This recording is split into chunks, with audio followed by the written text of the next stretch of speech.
खुलुमबाय लोगोफोर आं दिनै दोंसे खन्थाइ लानानै फैदों। बे खन्थाइखौ सुजुदों फैलाव नार्जारि। बे खन्थाइखौ आवरायनो आखायाव लादों हेमानि बसुमतारी। खन्थाइनि मुं गोसोखां गोरबो। दानिया जों खन्थाइखौ आवगायलांसिगोन लोगोफोर फारि फारि। रजे नों आंनि गोरबोमोन जिउमोन गालांबाय नों अरायबो जोंनि समाय लानायखौ नों अन्थाइ बिखा गोरबोजों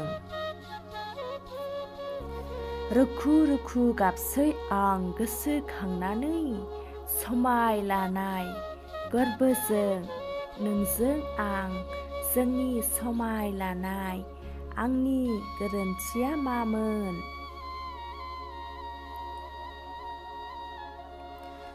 मोनदांनो हायाखसै आं जेबोखौनो जायख्लङा गोमोरलांबाय आंनि मेगननिफ्राय गोजान जाबाय लाथिख'सै आंनि साननाय हनाय सिमां मिजिंफोरा फैमाल जाबाय नोंनि थाखाय आंनि अननाय मोजां मोननाय गासिबो नंखाय अननायजों नों आंखौ गोजावहोबाय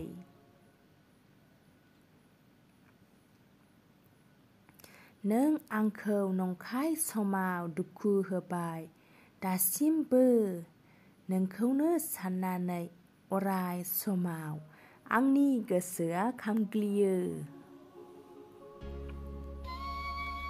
गोसो गोरबो नोंखौनो गोसोखांनानै हुखारनो हायो गोरबोनि मोदै आंनि नोंखौ साननानै सिमांफोरा हांमा थाबाय। खन्थाइया एसेनोसै गोजोन्थों।